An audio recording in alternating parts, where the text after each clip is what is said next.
가족과 함께 예배 드릴 때도 동일한 본문과 동일한 말씀의 제목을 가지고 함께 나누게 될 것입니다. 그럴 때 귀한 은혜가 여러분 모든 가정과 여러분에게 임하길 바랍니다. 갤럽에서 사람들이 추수감사절이나 크리스마스 같은 그 절기에 어떻게 보내는지 조사를 했습니다. 근데 이제 가족이 오기 때문에 그런 절기에 어떻게 가족들과 보내는가. 근데 이러한 의외의 대답들이 나왔어요. 절기가 마냥 좋지만은 않다는 것입니다. 가족이 없는 사람은 절기가 되면 더 외로워서 썩 기쁘지 않다고 말하고요. 반면에 가족이 있어도 그닥 좋지는 않다는 그런 의외의 그런 대답이 있었습니다. 오랜만에 가족이 모여서 즐거울 것 같은데 오히려 더 힘든 경우가 많다라는 것입니다. 그러니까 모여서 그간에 쌓였던 그런 일들을 함께 나누면서 섭섭한 그런 감정들을 순간순간마다 드러낸다라는 거예요. 그러니까 서로에게 그것이 오히려 더 상처가 되고 더 힘들다라는 것입니다. 그래서 서로에게 나중이 되면 뭐 불만이나 불평을 늘어놓는 경우도 있어서 대화가 오랜만에 만났는데 부정적인 대화로 자꾸만 오고 가니까 불편해진다는 거예요. 그래서 좀 지나면 하루 이틀 지나면 빨리 돌아가고 싶다라는 그런 생각이 든다라는 것입니다. 1년에 한두 번 만나면 서로에게 위로가 되고 또 힘이 되는 대화가 오고 가야 되는 것이 당연한데 꼭 그렇지만 않아서 사람들이 절기가 되면 쉽지 않다라는 그런 의외의 대답을 내놓았습니다. 오랜만에 가족이 모이면 무엇을 해야 합니까? 여러분에게 말씀드리면 절대 불평, 불만, 조금이라도 섭섭한 그런 감정 늘어놓으면 안 됩니다.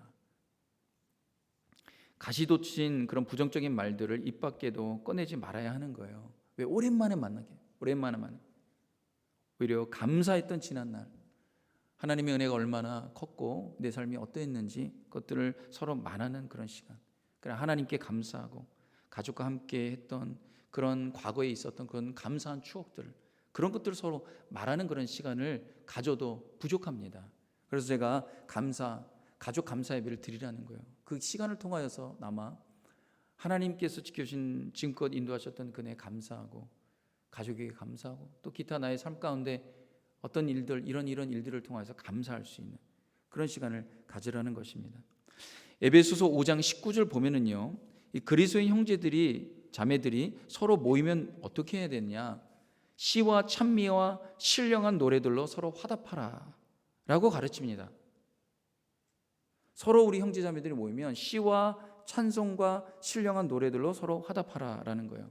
저는 그래서 오늘 이 찬양대 찬양을 들으면서 너무 좋더라고요. 그 찬양의 가사들이 기뻐하고 주님 위해서 기뻐하고 감사하고 찬양하는 우리 성도님들을 제가 또 얼굴을 보니까 이 찬양 들으면서 함께 또 기뻐하고 감사하는 그런 표현을 하는 것을 보면서 참 이 찬양이 얼마나 중요한가, 얼마나 좋은가 이런 생각을 한 번 더 했습니다. 찬양대 찬양팀 이 좋은 것이 뭐예요? 만나면 뭐합니까? 찬양대는 만나면 찬양해요. 만나면 찬양하고 또 주중에도 찬양 연습하고 찬양하고 또 시와 찬송과 신령한 노래들로 찬양하는 것, 이 찬양대 아닙니까? 그래서 이런 시와 찬송과 신령한 노래로 서로 화답하는 그런 모임들, 그런 만남들은 성령이 충만하고 은혜가 충만할 수밖에 없습니다. 우리가 짧은 인생 아닙니까? 아주 짧은 인생이에요. 이 짧은 인생에 시와 찬미와 신령한 노래로 가득한 그런 인생이 행복하고 그런 인생이 축복된 인생입니다. 여러분의 삶이 시와 찬미와 신령한 노래로 가득한 그런 인생 될 수 있기를 주님의 이름으로 축원합니다.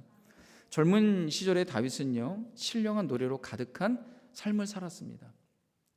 어렵고 힘들었지만 감사와 찬송의 시가 있었어요. 그래서 다윗을 뭐라고 얘기했냐면 노래하는 사람이라 했습니다. 노래하는 사람, 시와 찬미와 신령한 노래를 하는 그런 사람이라는 거예요.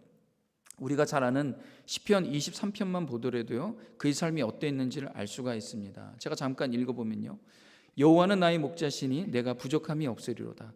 그가 나를 푸른 풀밭에 누이시며 쉴 만한 물가로 인도하시는도다. 내 영혼을 소생시키시고 자기 이름을 위하여 의의 길로 인도하시는도다. 내가 사망의 음침한 골짜기로 다닐지라도 해를 두려워하지 않을 것은 주께서 나와 함께 하심이라. 주의 지팡이와 막대기가 나를 안위하시나이다. 주께서 내 원수의 목전에서 내게 상을 차려주시고 기름을 내 머리에 부으셨으니 내 잔이 넘치나이다. 우리 6절 다 같이 한번 읽겠습니다. 시작. 내 평생의 선하심과 인자하심이 반드시 나를 따르리니 내가 여호와의 집에 영원히 살리로다. 아멘. 여러분, 이 시편 23편은요 너무나 유명한 그 시입니다. 심지어 교회를 다니지 않는 사람이라 할지라도요 이런 시들을 아는 것을 보게 됩니다. 그 정도로 유명한 다윗의 시인데요. 여러분, 다윗의 이 시편 23편을 보면은요, 다윗의 삶은 분명히 사망의 음침한 골짜기와 같은 그런 삶을 살았습니다. 젊은 날의 시절이 녹록지 않았습니다. 그런데 그가 어떻게 고백합니까? 부족함이 없다라고 고백하는 거예요. 내가 사망의 음침한 골짜기로 다닐지라도 여호와가 나의 목자시니까 내가 어떻게 해요? 부족함이 없으리로다. 그가 나를 푸른 풀밭에 누이시고 쉴만한 물가로 인도하시는 도다. 그렇게 고백을 합니다. 그러면서 내 잔이 넘치나이다 이렇게. 사망의 음침한 골짜기로 다니는데 내 잔이 넘칩니다. 그렇게 감사 고백을 합니다. 감사하는 사람은 행복한 인생을 삽니다. 그래서 저는 여기 오신 모든 성도님들이 감사로 가득한 복된 인생 사실 수 있길 바라요. 왜냐하면 감사는 우리에게 다른 어떤 것에서 얻을 수 없는 엄청난 유익을 줍니다. 그래서 오늘 여러분에게 그 유익을 너무나 많은데 한 두 가지 정도 말씀드리고 싶어요. 첫 번째는 이것입니다. 감사하면 새로운 길이 열려요. 감사하면 창조적인 길이 열립니다. 오늘 바울이요 오늘 말씀에 5절에 이런 말씀을 했습니다. 너희 관용을 모든 사람에게 알게 하라. 주께서 가까우시니라. 기뻐하라 감사하라. 그렇게 바울이 권면하면서 갑자기 너희 관용을 모든 사람에게 알게 하라 이렇게 말합니다. 관용이란 말은 뭐냐면 이해해주고 참아주고 용납해주고 친절한 것을 말합니다. gentleness, kindness, 이해해주는 걸 말해요. 될 수 있으면 모든 사람에게 관용하라고 말합니다. 보통 사람들은요, 뭐 우리 다 포함해서 다른 사람의 연약함이나 실수를 보면 비판하기가 바쁩니다. 실수나 잘못은 누구나 알아요. 어린아이들도 압니다. 뭘 잘못했는지 다 압니다. 그러나 그 실수를 통해서 더 깊은 인생의 의미와 교훈을 얻어야 하는 것입니다. 그래서 때로는 하나님께서 우리의 삶 가운데 실수나 이런 부분들을 그냥 허락하시는 것 같습니다. 그래서 예수님은요 비판보다는 그 허물을 통하여서 교훈을 삼고 관용하라고 말합니다. 다른 사람의 실수나 허물을 통하여 연약함을 통하여서 교훈을 삼고 그러라는 거예요. 그러려면 관용하라는 거예요. 마태복음 7장 3절에 이런 말씀이 있습니다. 다 같이 한번 읽도록 하겠습니다. 시작. 어찌하여 형제의 눈 속에 있는 티는 보고 내 눈에 있는 들보는 깨닫지 못하느냐. 예수님이 이렇게 산상수에서 말씀하셨어요. 형제의 눈에 있는 티, 아주 작은 티잖아요. 먼지는 보지만 너의 눈 속, 너 자신의 눈 속에 있는 들보는 굉장히 큽니다. 남의 들보 같은 그런 것은 깨닫지 못하느냐. 제가 이렇게 클래식 음악을 좋아하는데 가끔씩 이렇게 오페라의 그런 아리아들을 이렇게 듣기도 합니다. 그러면 이 파브로티 같은 그런 사람들, 또 19세기 말에 있는 카루소 같은 사람들은 너무나 노래를 잘하는 거예요. 그런데 어떤 사람들은 본인은 오페라 한 소절도 못하는데 이 오페라의 대가, 세계적 대가인 카루소나 파브로티가 어떻다 저떻다 이렇게 비판을 하는 것을 들어봐요. 또 요즘에는 정말 한국이 참 세계 각처에서 한민족이 대단한 것 같아요. 깜짝 놀랍니다. 뭐 예체능 분야에서는요, 뭐 세계적인 사람들이 너무 많아요. 전 축구는 다 유럽 사람이면 남미 사람만 잘하는 줄 알았더니 지금 한국 이 젊은 이 축구 선수들이요 세계적으로 이름을 날립니다. 뭐 다 알고 있죠. 뭐 손흥민 선수, 이강인 선수, 뭐 김지 이런 선수들. 근데 TV 보면서 본인은 잘 달리지도 못하는데 그런 사람 막 비판하는 손흥민 선수 막 비판하고 이런 걸 보면은요 참 안타까울 때가 있습니다. 여러분 비판은요 손쉬운 녹슨 연장입니다. 근데 관용하게 되면요, 새로운 것을 발견하고 얻게 됩니다. 그래서 관용하라는 거예요. 미국 오하이오 주에 유명한 미국 회사가 있습니다. 비누 회사죠. 프록터 앤 갬블이라는 그런 회사가 있습니다. 이 프록터 앤 갬블을 세운 사람이 할레이 프록터라는 사람이에요. 이 프록터 이제 사장은요, 신실한 그리스도인이었습니다. 이 사람이 별명이 뭐냐면 감사맨이에요. 감사맨. 항상 매사에 긍정적이고 감사하는 사람으로 알려져 있습니다. 어느 날 오래전 얘기인데 한 직원이 실수로요, 기계 작동 시간을 잘못 맞췄어요. 공을 하나를 잘못 이제 놓쳤습니다. 그래서 비누가 이상하게 만들어진 거예요. 그래서 그 큰 공장에 전체가 다 엉망이 된 것입니다. 그래서 당시 부서 담당 책임자가 그 사실을 알고 그 실수를 저지른 그 직원을 심하게 문책합니다. 너 때문에 지금 이 회사 전체가 지금 이 손실이 어마어마하다. 그러니까 이 직원이요, 그 말을 듣고 너무나 상심하여서 이제 결국에는 사표를 내게 됩니다. 그래서 난리가 난 거예요, 회사가. 그때 이제 그 사실을 프록터 사장이 알게 된 겁니다. 알게 됐는데 이 프록터 사장이 그 직원을 탓하거나 막 불평하거나 분노하지 않았다는 거예요. 침착하게 그 제품을 분석하면서 한 가지 사실을 알게 되었습니다. 뭐냐면 그 당시에 비누는 다 무거운 비누였어요. 물을 넣으면 다 가라앉는데 이 비누가 가벼우니까 거품이 그 비누 안에 들어가면서 이 물에 뜬다는 사실을 알게 됐어요. 그때 이제 새로운 아이디어가 떠오른 거예요. 비누가 뜨면은 목욕할 때 더 좋을 것 같다는 그런 생각이 딱 들은 거예요. 이 역발상으로 인해서 연구를 다시 하게 되었고, 그래서 그때 이제 개발된 비누가 뭐냐? 그 유명한 프록터 앤 갬블의 아이보리 비누입니다. 아이보리 소프예요. 여러분 지금 집에서 쓰시는 분들도 있을 것입니다. 비판만 하게 되면 상황에 매몰되어 마음이 다칩니다. 근데 감사하고 받아들이게 되면 창조적이고 새로운 길들이 열리기 시작하는 거예요. 그래서 감사하는 자, 관용하게 되고, 관용하게 되면 새로운 일들이 열리기 시작을 하는 것입니다. 여러분, 오히려 우리 인생은요, 실수를 통해 더 다듬어집니다. 인생의 실수는 있지만 인생의 실패는 없습니다. 실수를 가지고 실패했다고 단정지면 안 되는 거예요. 주님 안에서 실패한 인생은 없는 거예요. 그래서 관용을 베풀어야 된다는 거예요. 그래서 감사하는 자는요, 관용하기 시작하는 거예요. 근데 여러분, 다른 사람뿐만 아니라 다른 사람도 관용하지만 나에게도 관용이 있어야 됩니다. 나도 용납하고 나도 용서해야 되는 거예요. 자기의 실수와 자기의 잘못에 매몰되면 되지 말아야 됩니다. 주님께서는요, 여러분을 용서하시고 여러분을 용납하셨어요. 일생 동안 자기 연민에 빠져서 안타까운 삶을 사는 사람들이 의외로 많더라고요. 내가 그때 잘못된 선택해서, 그때 내가 잘못된 그런 길에 들어서서 지금 내가 이렇게 됐지. 그래서 그 과거에 얽매이고 과거에 매몰되고 과거의 내 실수와 허물과 연약함 때문에 내 인생 자체가 다 실패했다라고 그렇게 좌절하면서 평생을 사는 사람들이 있더라고요. 근데 여러분, 잘못된 선택은 있어도 주님 안에서 잘못된 인생은 없습니다. 여러분, 모세를 알 겁니다. 모세는 애굽의 왕자였습니다. 앞으로 왕이 될 사람이에요. 그런데 40세에 감정을 다스리지 못하고 분노를 다스리지 못하여서 사람을 죽였습니다. 그래서 그는 이제 미디안 광야로 도망쳤어요.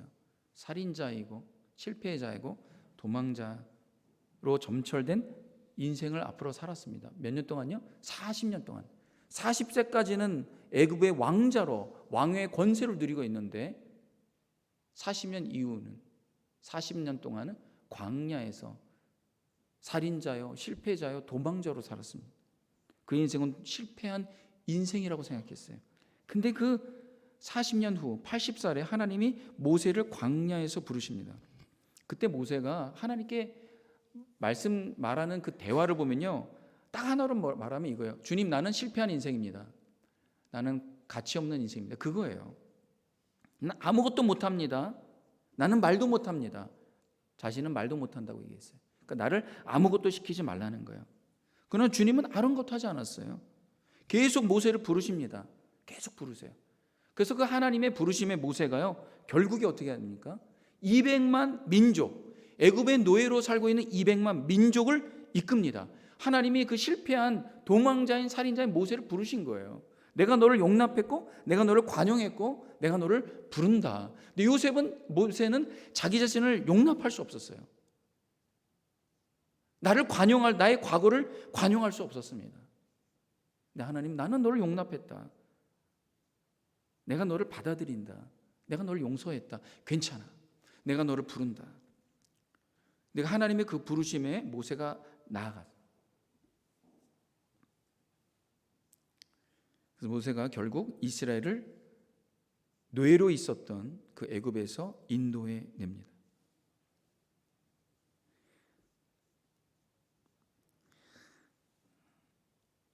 여러분, 나의 과거도 주님 안에서 관용해야 합니다. 주님이 부르실 때 감사함으로 나아갈 수 있어야 합니다. 그래서 저는 1년 동안에 있는 이 추수감사 이 절기가 참 중요한 것 같아요. 한 번도 잊어버렸던 그 감사에 대한 부분이 다시 생각나게 되고 억지로라도 감사하는 것. 여러분, 어쩔 수 없는 상황에 놓여져 것도요, 그게 감사하는 거예요.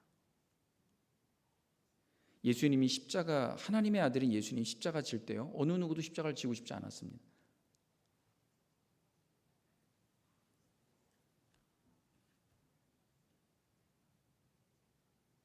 근데 로마 병정이 한 유대인 남자를 부릅니다. 너가 십자가를 져라. 억지로 십자가를 진 거예요. 근데 그게 그 사람에게 엄청난 인생의 반전이 일어난 것입니다. 감사가 참 중요합니다. 감사는 옵션이 아니라 반드시 해야 되는 거예요. 시편 103편 12절에 보면요, 시편 기자가 이렇게 고백을 합니다. 동에서에서 먼 것 같이 우리의 죄가를 우리에게서 멀리 옮기셨도다. 그렇게 고백을 합니다. 사랑하는 성도 여러분, 우리 가족과 이웃과 형제 자매에게 감사하고 여러분 자신에게도 감사하고 용납하고 관용하고 은혜가 가득한 이번 추수감사 절기 되시길 주님의 이름으로 축원합니다. 두 번째는 이거예요. 감사가 우리에게 주는 유익 두 번째, 너무나 많은데 두 번째는 뭐냐면 우리를 근본적으로 치유합니다. 아주 바름 라인에서 치유가 일어나요. 그러니까 외적인 것이 아니라 아주 내부적인 것을 치유합니다.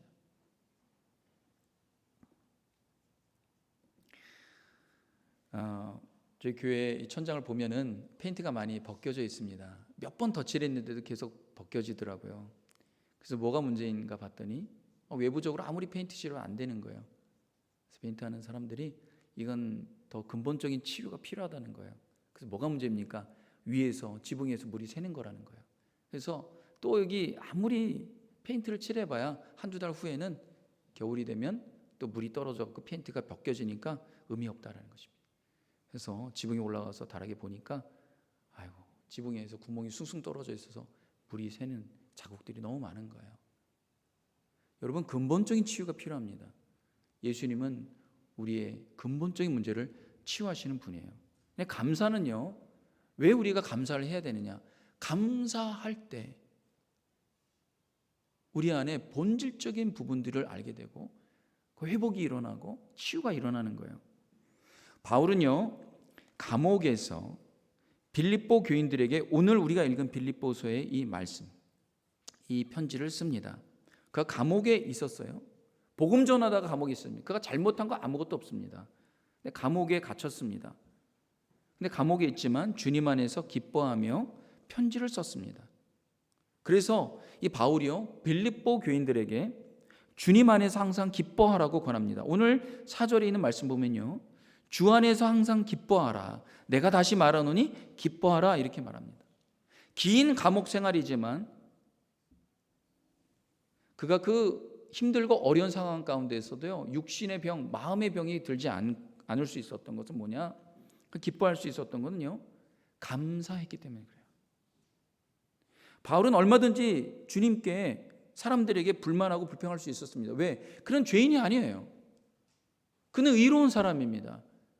하나님 복음 전하다가 갇힌 거예요. 뭐 누구의 도둑질하고 누구를 뭐 때리고 누구를 해코지해서 감옥에 갇힌 것이 아닙니다. 주님 일하다가 감옥에 갇혔으니까 주님 내가 왜 주님 일하다가 감옥에 갇혔는데 주님 내가 왜 여기에 있어야 됩니까? 얼마든 주님께 하소연할 수 있었어요. 불만할 수 있었습니다. 근데 바울은 감옥에서 불만 대신 감사했습니다. 걱정하고 염려하는 대신 감사하는 마음으로 기도했습니다. 그래서 그가 오랜 감옥 생활에도 영육 간에 강건할 수 있었던 비결은 바로 여기 있는 거예요. 예수님 안에서 기뻐하고 감사로 가득했기 때문에 그렇습니다. 성도 여러분, 분노와 미움과 불평과 걱정과 염려는 우리를 병들게 만듭니다. 사울은요 처음에는 괜찮은 왕이었습니다. 그런데 그가 망가지기 시작한 것은 언제인가? 이제 보면은요 성경에 보면 미움이 싹틀 때예요. 미움과 시기가 그 마음에 들어오니까 사울을 점점 이상하게 만듭니다. 불만은 사람을 망가뜨립니다. 사울이 블레셋 장수 골리앗을 쓸어 넘어뜨린 다윗을 칭찬하고 너가 참 잘했다. 우리 민족이 블레셋 때문에 지금껏 너무나 어려운 그런 처지에 있었는데 너가 그 블레셋 장수 우리가 건들지도 못한 그 사람 때문에 두려워서 온통 다 숨어있는 그렇게 만드는 사람을 너가 죽였으니 넌 칭찬받아 마땅하다. 그거 당연한 거 아닙니까? 근데 사울은 다윗을 그렇게 생각하지 않았어요. 그가 다윗을 미워하고 시기하고 분노한 그런 원인이 뭐냐? 여인들이 사울과 다윗을 비교합니다. 비교한 노래를 해요. 승전가를 부르면서 이제 전쟁에 승리해서 돌아오는 사울과 다윗과 그 군사들을 들어올 때 여인들이 뭐라고 노래하냐면 사울이 죽인 자는 천천히요 다윗이 죽인 자는 만만이다 이렇게 노래하는 거예요. 사울도 천천 훌륭하지만 다윗 만만, 다윗은 더 훌륭합니다. 이런 노래를 하는 거예요. 이 노래가 비수처럼 사울의 마음을 찌릅니다. 그 이후로 사울은 죽을 때까지 다윗을 미워합니다. 다윗이 하는 모든 것이 싫은 거예요. 무조건 싫어요. 다윗이 노래해도 싫고 다윗이 사울을 칭찬해도 싫고 다윗이 더 공헌을 해도 싫고 무조건 싫은 것입니다. 무조건 미운 거예요. 그 결과 사울이 어떻게 해요? 병들기 시작합니다. 그 영혼이 병들기 시작해요. 심지어 어느 정도로 병드냐면 악신이 그에게 들어갑니다. 얼마나 안타깝습니까? 이스라엘의 초대 왕인데 악한 영이 들어가는 거예요. 그래서 그 당시 때 노래하는 자 다윗을 부릅니다. 다윗을 불러서 찬양하라고 합니다. 다윗이 찬양을 하고 노래를 하니까 이 사울의 악신이 떠나가는 거예요. 근데 그것도 잠시 잠깐이에요. 그런 다윗을 또 보고 또 창을 던져서 죽이려고 합니다. 이 미움과 불만과 시기와 분노가 사울의 인생을 망가뜨리기 시작합니다. 여러분 이것을 치유할 수 있는 것은 무엇입니까?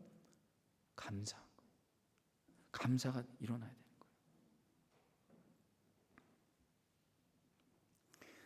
사울과 다윗의 상황과 환경과 신분과 그의 가지고 있는 걸 보면요 이거 하늘과 땅 차이입니다. 사울은 귀족 출신이고 부유하고 왕이었습니다. 다윗은 목동이고 베들레헴 시골 출신이고요. 아주 가난한 자였고 항상 어려움을 당했던 사람이에요. 근데 다윗은 그런 상황과 환경에 상관없이 노래하는 자였어요. 여호와는 나의 목자시니 내게 부족함이 없으리로다. 사울은 그 휘황찬란한 궁전에 살면서 항상 미움과 분노가 있었습니다. 상황과 환경이 우리를 만드는 것이 아니에요. 우리 마음이 어떤 마음을 갖고 있느냐가 우리의 삶을 다르게 만드는 것입니다. 2차 세계대전 때 일입니다. 2차 세계대전에 일본이 패망하지 않았습니까? 일본의 해군 장교인 가와카미 가이치가 일본이 패망하면서 고국으로 돌아왔습니다. 돌아와서 보니까 그 고국도 말이 아닌 거예요. 엄청난 폭격으로 나라 전체가 망가져 있었습니다. 그런데 망가진 고국을 보면서 괴로운 것도 괴로운 것이지만 더 그를 괴로워하게 만들었던 건 뭐냐면요. 그가 어디를 가나 사람들이 군인을 보면은 뭐라고 얘기하냐면 손가락질하는 거예요. 너희 때문에 우리가 이렇게 망했다라는 것입니다. 목숨을 다해 헌신했건만 돌아온 것은 손가락질과 냉대였습니다. 그래서 가와가미 기이치라는 이 사람이 이 장교가 매일 술로 시간을 보낸 거예요. 마음의 그 분노와 그 좌절이 계속 오르내리는 것입니다.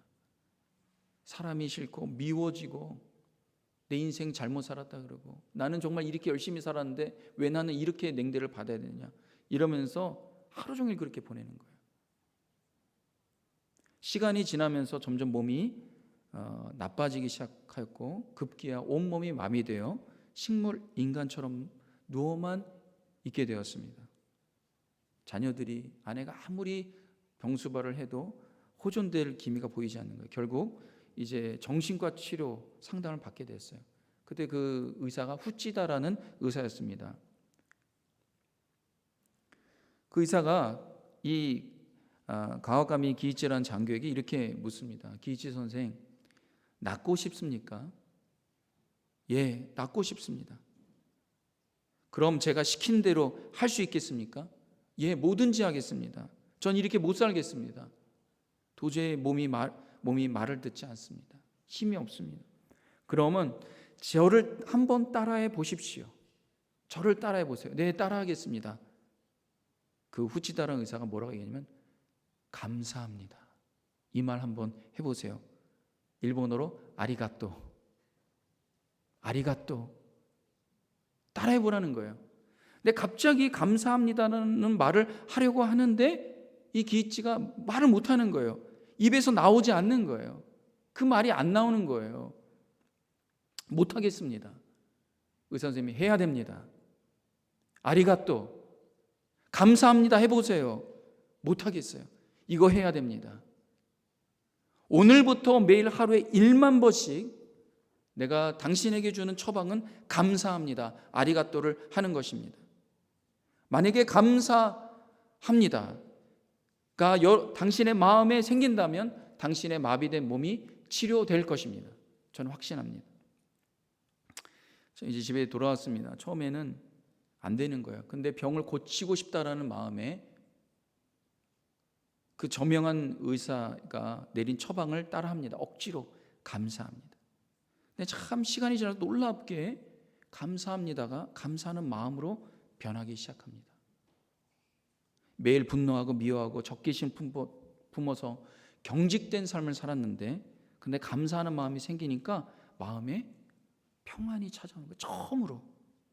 그 이후로 신기하게도 마비되었던 손과 발이 기적처럼 움직이기 시작합니다. 마음이 풀리니까 몸도 풀리기 시작합니다. 감사합니다 했던 이 사람이 치유가 되기 시작하는 거예요. 감사는 우리를 근본적으로 치유합니다. 시편 139편에 보면은요, 여러분 집에서 한번 보시기 바랍니다. 139편 매 절마다 반복되는 말씀이 있습니다. 하나님께 감사하라. 한 번도 아니고 매 절마다 감사. 하나님께 감사하라. 제가 1절부터 3절만 보겠습니다. 이렇게 되어 있습니다. 여호와께 감사하라. 그는 선하시며 그 인자하심이 영원함이로다. 신들 중에 뛰어난 하나님께 감사하라. 그 인자하심이 영원함이로다. 주들 중에 뛰어난 주께 감사하라. 그 인자하심이 영원함이로다. 계속 매절마다 감사가 2번 반복되고 계속 감사하라 감사하라. 전 처음에는 이 139편을 읽을 때 어릴 때 읽을 때 아니 뭐 한 번 감사하고 처음에 감사하라 그러고 맨 마지막에 감사하라고 하면 되지 뭐 매일 감사하라 감사하라 똑같은 걸 반복해 하는가. 감사는 아무리 반복해도 아무리 매일 해도 지나치지 않아요. 왜? 감사가 우리를 회복시키기 때문에. 그래서 일어날 때 잠잘 때 감사해야 되는 거예요. 저는 그래서 이런 생각이 들었어요. 감사는 우리 영혼의 황산화제다. 우리를 병들게 하고 우리를 깨끗하게 하고 건강하게 한다. 감사는 옵션이 아니라 해야 할 의무입니다. 여러분을 위해서. 그래서 이번 추수 감사절기에 가족들과 함께 모여서 가족 감사 예배를 꼭 드려야 되는 거예요. 드릴 때요, 말씀드렸지만 마지막에 서로 감사하는 제목을 꼭 말하시기 바랍니다. 먼저 하나님께 감사할 제목, 그리고 가족들에게 감사할 제목, 기타 내 삶에서 감사할 제목들 나눠야 되는 거예요. 감사는 의무입니다. 반드시 해야 되는 거예요. 여러분을 위해서. 감사할 때 놀라운 치유가 일어나는 거예요. 변화가 일어나는 거예요. 여러분, 감사하다 보면요, 감사할 것이 너무나 많다는 걸 알게 될 것입니다. 세상에 여러분들이 가지고 있는 이 삶, 지금껏 삶에 당연한 것은 없습니다. 모두가 다 감사할 제목입니다. 여러분, 우리가 지금 숨 쉬고 있잖아요. 불과 3년 전만 해도요, 제대로 숨도 못 쉬었습니다. 마스크를 다 써야 됐어요. 집에도 못 나왔습니다. 집에 나와도 사회적 거리를 둬야 되는 거예요. 이제는 생소하잖아요. 그때는 너무 당연한 거였잖아요. 사회적 거리두기, 예배도 제대로 못 드렸습니다.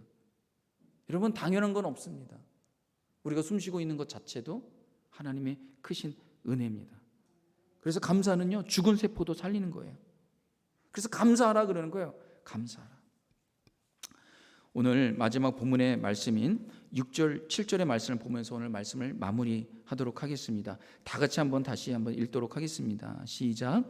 아무것도 염려하지 말고 다만 모든 일에 기도와 간구로 너희 구할 것을 감사함으로 하나님께 아뢰라. 그리하면 모든 지각에 뛰어난 하나님의 평강이 그리스도 예수 안에서 너희 마음과 생각을 지키시리라. 아멘. 여기에 기도할 때, 하나님께 간구할 때 어떻게 간구하라 그럽니까?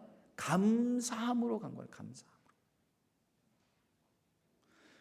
왜? 주님께 기도할 때요, 감사함으로 기도할 때 기도가 열리는 거예요. 하나님은 모든 것을 하실 수 있는 분입니다. 주님에게는 불가능한 것이 없습니다. 주님은 우리가 감사하길 원하시는 거예요. 감사함으로 그분께 나아가고 감사함으로 그분께 간구하길 원하시는 거예요. 우리가 하나님을 전적으로 믿는다라는 것은 뭐냐면요, 그걸 감사할 때 가능한 거예요. 감사할 때 주님을 전적으로 신뢰하는 것입니다. 불평은 불신앙입니다. 감사는 전적으로 주님을 신뢰하는 거예요. 그래서 감사함으로 기도할 때 하늘의 평강과 하늘의 역사가 우리의 삶 가운데 임하는 것입니다.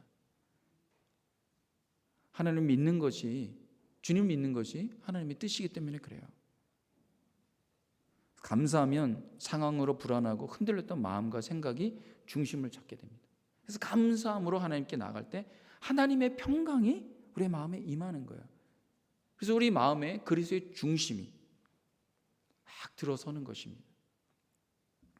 잠언 4장 23절에 보면 모든 지킬 만한 것 중에 더욱 내 마음을 지키라. 생명의 근원이 이에서 남이니라. 마음을 잃으면요, 삶을 잃는 것입니다.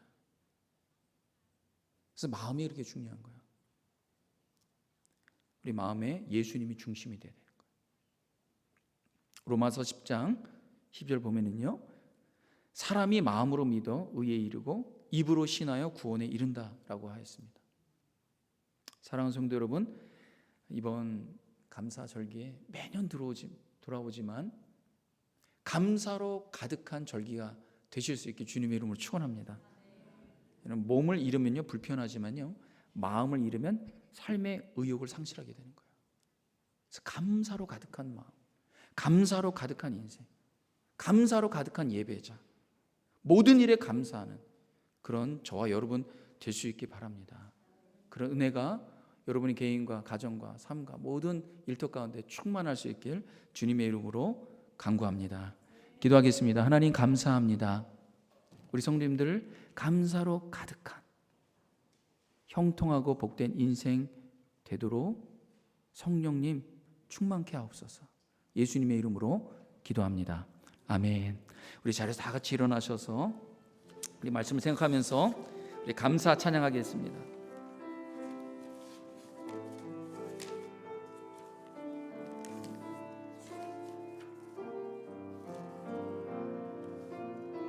거룩하신 하나님, 거룩하신 하나님, 주